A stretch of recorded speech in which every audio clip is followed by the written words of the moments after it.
Hello everyone. I'm recording this video to help the students who are trying to apply for an admission abroad, especially for the students who are trying to get a scholarship or get into a public university.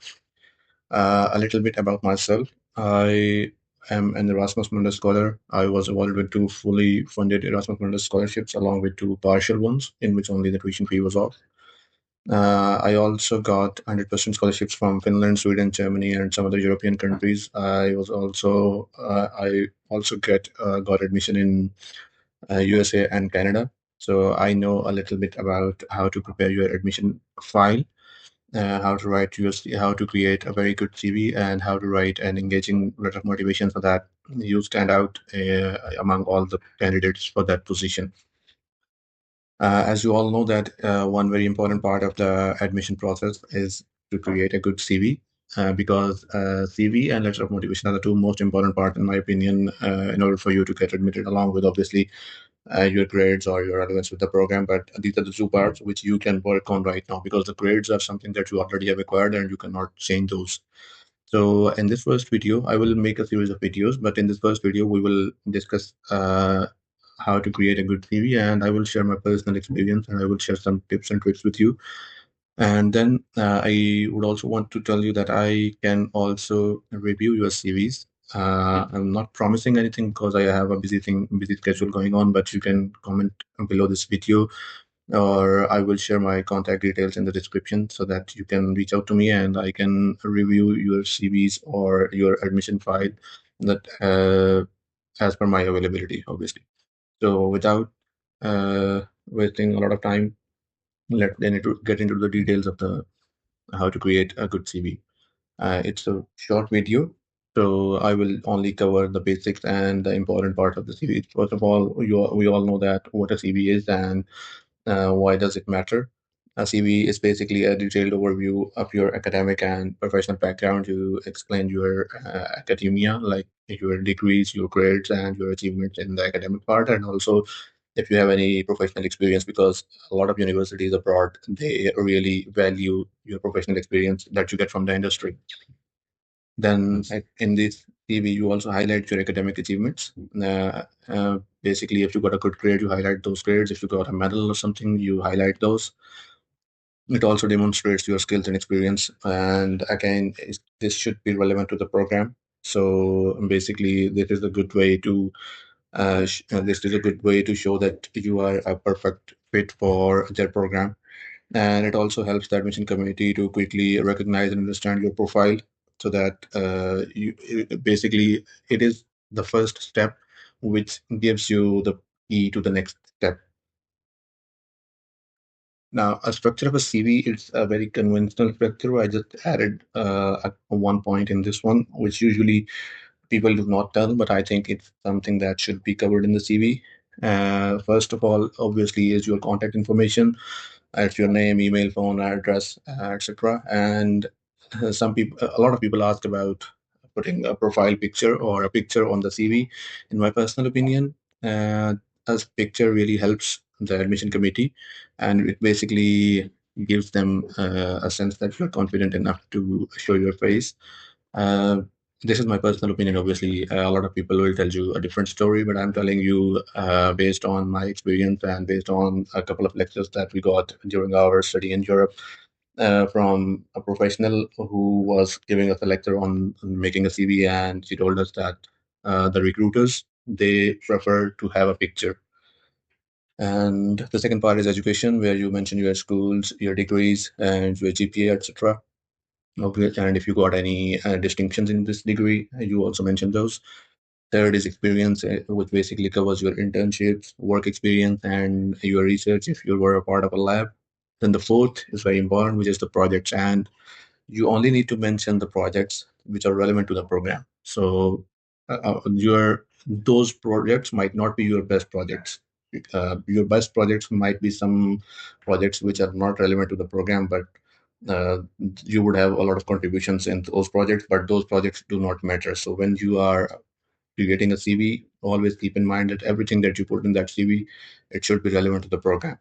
Because once the relevant is gone, then basically the interest of the recruiter is also gone. And then the fifth part is your skills, where you show or explain your technical skills, like the software that you can use, or your language proficiency, because a lot of people want, a lot of universities want like an IELTS or some similar sort of English proficiency exam test. So you will mention those scores, and then basically your achievements and awards. It's a very important and very significant portion of your CV where you mention your awards, and don't hold back. Like, you are basically selling yourself out there in the market. So anything that you have achieved academically or professionally in your career, you must mention that in this part of the CV, so that the recruiter know that you are an extraordinary person in some aspect. Okay, the next part is basically the tips for an effective CV. These are based on my personal experience. So first, you don't want to create a CV which goes more than 2 pages. 2 pages is the maximum limit for a CV. So keep it concise and keep it very clear. In some cases, they will mention that they need a CV for which is on the a single page CV, but it will be mentioned on the program website. If it's not mentioned, you can go up to the 2 pages. And if you're applying for Europe, I would recommend Europass. Europass is an online free tool where you can create input your information, and it will give you a template which is recognized throughout the Europe. Use bullet points and readability. Bullet points are very important. Do not enter paragraph text. It's a very important mistake. It's a mistake that I have seen people making. I have seen people with better profile than me, and they did not get any scholarship. And I was amazed why they did not get into the programs that I was able to get into. And then I asked them to share the document with me, and the major mistake that they had was in their CV, where they entered a lot of information about their projects, about themselves, but all of that information was in the form of paragraphs. You never write paragraphs in your CV. You only write bullet points or the titles of your project. Quantify your achievements. You do not say that I contributed a lot, I did this with this much enthusiasm or hard work. You basically give quantified numbers, like I worked on this project and I increased the efficiency by 20%, for example. So whenever you are mentioning something, mm, it should be quantifiable, or it should not be just based on vague statements like I contributed a lot and I was very helpful. These are the things which you do not want to put into your CV. Use active verbs, like I organized this conference, I led a team of 50 people, 15 people on this project, or I researched on this topic. So use these kind of phrases because they give the sense that you really know what you're talking about, and you are not basically was just a team member in that project. You were actually a very active, or the lead of that team, a very active member or the lead of that team. Then the last point, and it's very important, always, whenever you're applying for a program, tailor the content of that CV according to that program, because relevance is the most important thing. The first part of the relevance comes from your grade, your courses that you got in your previous degree, but then how you basically portray or how you explain your project is another part which basically can create the relevance with the program. So you need to highlight the projects that you have done in your class, in your lab, or even in your professional experience during your internship, which are relevant to the program or the university. Highlight and mention those programs, those experiences inside the CV. Okay, some mistakes not to be done in the CV. First, obviously, spelling and grammar errors. Once you complete your CV, proofread it like 5 times. Once you're done with this, give it to someone else so that they can read it. And if they find any errors, they can let you know. So this is a very basic mistake. Uh, as I already mentioned, listing irrelevant experience, this will reduce your chances to be selected in a particular program. So irrelevant experience, no matter how big the project was, it is not beneficial in this kind of competitive environment. And using vague terms, I think I already covered this, like help with the projects, I worked a lot, stuff like that.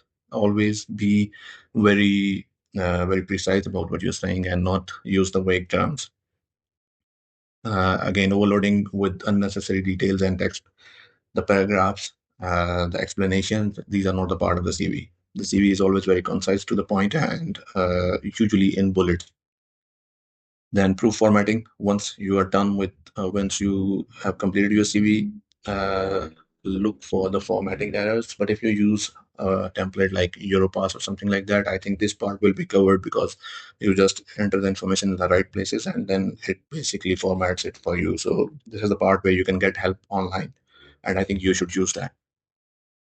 Final checklist before sending your CV in. First, you just look at the when you're basically applying for a program, go to the website of the program and the university, go through all the details, go through all the research areas, go through all the projects that they're conducting in that they're doing in that program, and then compare it with your CV. And do this before once you first the first research should be done before starting your CV. Then create a CV according to that. Once the CV is created, compare your CV with the requirements or with the projects of the program and see if your CV is tailored to the program or not. Because this will give you that if you were the recruiter and this was the CV from another guy, would you have hired him or not? So you need to basically be the judge of yourself, and you need to see if your CV is tailored to the program or not. Your achievements, if for example you got a gold medal in your academia, or if you got a best project award, if you got a distinction in your studies, just highlight those, because those things highlight that you were an extraordinary at something, like in a project or in your academics or whatever you achieved. Just highlight those things in the CV. Just check that the CV is easy to read and well formatted. Easy to read means that the font size is not very small, so that it's very difficult, or it's like it is putting strain on the eyes. It should be very easy to read. Then proofread it multiple times, and and make sure that your CV is always updated and complete.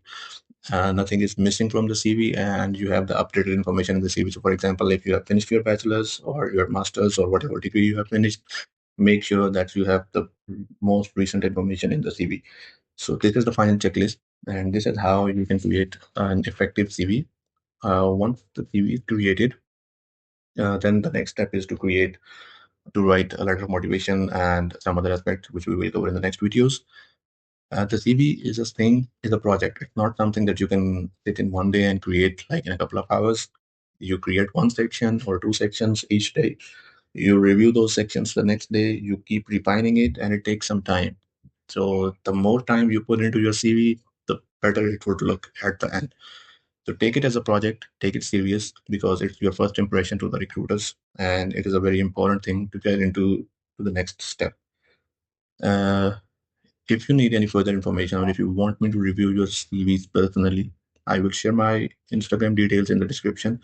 You can also comment below this video and I will reach out to you, or you can just message me on the Instagram and you can send me your documents and I will review those documents. If you need any information about scholarships, I will be posting some shorts or some videos on this page, on this YouTube channel, and also on my Instagram page. So you can follow these two sources if you want, and I will be sharing some resources on these two platforms. Thank you so much.